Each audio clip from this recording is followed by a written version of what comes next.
जय श्री राम। मारीच द्वारा कहे जाने पर रावण लंका लौट आया।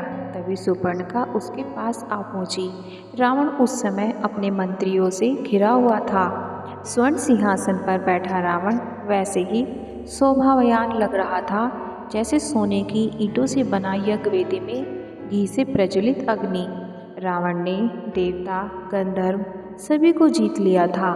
रावण पर्वतों को तोड़कर फेंकने वाला, देवताओं को रोंद डालने वाला, धर्म को जड़ से काट देने वाला और दूसरों की महिलाओं के सतीत्व का नाश करने वाला व्यक्ति था।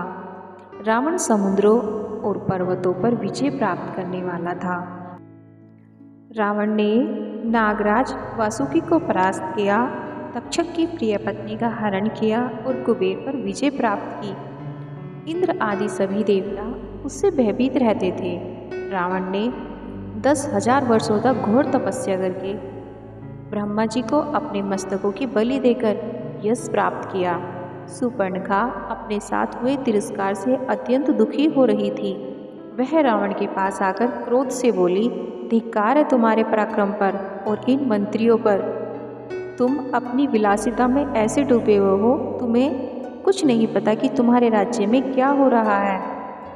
तुम्हारी बुद्धि दूषित हो गई है और तुम्हारे मंत्री भी आलसी और अयोग्य हैं। जो ऋषि मुनि कल तक तुम्हारे नाम से थर थर कांपते थे, वे अब सिर उठाकर घूम रहे हैं। मेरे वीर भाई खरदूषण का 14 सहस्त्र राक्षसों सहित वध हो चुका है और तुम आराम से अपनी लंका में बैठे हो। धिक्कार है तुम पर। सुपर्णखा के ऐसे कटु वचन सुनकर रावण बोला, सुपर्णखे, मुझे बताओ कि राम कौन है, उसका बल और पराक्रम कितना है, दंडक वन में उसने किस लिए प्रवेश किया है, उसके पास ऐसा कौन सा अस्त्र है जिससे उसने खरदूषण और त्रिशिरा को सेना सहित वध कर दिया। उसने तुझ जैसी सुंदर अंगों वाली को भी कुरूप बना दिया। मुझे बताओ। रावण के प्रश्नों का उत्तर देते हुए सुपर्णखा बोली, भाई महाबली राम अयोध्या नरेश दशरथ का पुत्र है। वो अत्यंत निपुण धनुर्धारी है। वो अकेला और पैदल ही था, फिर भी उसने मात्र 3 घड़ी में ही बाणों से समस्त राक्षसों का संहार कर डाला। स्त्री होने के कारण राम ने मेरा वध नहीं किया, किंतु मेरा अपमान करके मुझे छोड़ दिया। राम के समान ही पराक्रमी उसका भाई लक्ष्मण और अत्यंत सुंदरी उसकी पत्नी सीता भी उसके साथ है। इस धरती पर मैंने आज तक सीता के समान रूपवती कोई अन्य स्त्री नहीं देखी है। जब मैंने सीता को तुम्हारी भार्या बनने की बात कही तो लक्ष्मण ने मुझे कुरूप बना दिया। सीता तुम्हारी ही भार्या बनने के योग्य है, इसलिए तुम उसे हरण करके अपने साथ ले आओ। सुपर्णखा की बात सुनने के बाद रावण ने सीता को हर लाने का निश्चय किया। उसने तुरंत अपना रथ तैयार करवाया और उस पर सवार होकर अपने मित्र मारीच के पास पहुंच गया। मारीच रावण को देखकर बोला, राजन सब कुशल तो है ना? आप इतनी जल्दी पुनः कैसे लौट आए? रावण बोला, हे मारीच, क्रूर और मूर्ख राम ने अपने बल से मेरे भाई खरदूषण का वध कर दिया और मेरी बहन सुपर्णखा को कुरूप बना दिया। तुम मेरे मित्र हो और मित्र ही संकट के समय में मित्र की सहायता करता है। मैं जानता हूँ कि मेरे मित्रों और शुभ चिंतकों में तुमसे बढ़कर बलवान, नीतिवान और मुझसे सच्चा स्नेह करने वाला और कोई नहीं है।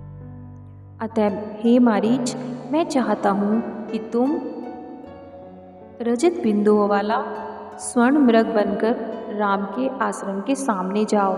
तुम्हें देखकर अवश्य ही सीता राम लक्ष्मण को तुम्हें पकड़ने के लिए भेजेगी।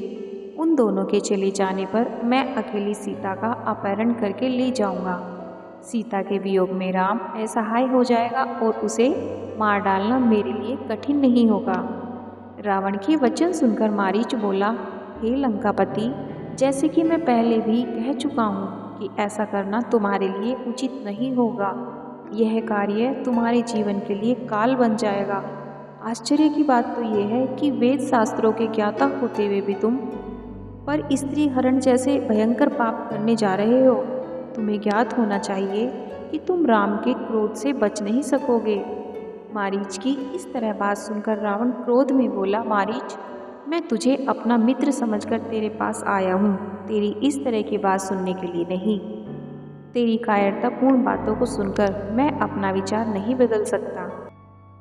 सीता का हरण तो मैं अवश्य ही करूँगा यदि तू मेरी आज्ञा मानकर मेरी इस कार्य में सहायता नहीं करेगा तो राम लक्ष्मण से पहले मैं तेरा ही वध कर दूंगा। रावण के क्रोध से भयभीत होकर मारीच ने अपनी सहमति दे दी। उसकी सहमति से प्रसन्न होकर रावण बोला, अब सिद्ध हो गया कि तू मेरा परम मित्र है। रावण उसे लेकर दंडक वन में राम के आश्रम की खोज करने निकल गया। जब आश्रम मिल गया तो मारीच ने रावण के कहे अनुसार मृग का रूप धारण कर लिया और आश्रम के पास घूमने लगा। इस अद्भुत स्वर्णिम मृग को देखकर सीता आश्चर्यचकित रह गई और उसके पास पहुंची। मायावी मारीच ने अपनी मृग सुलभ क्रियाओं से सीता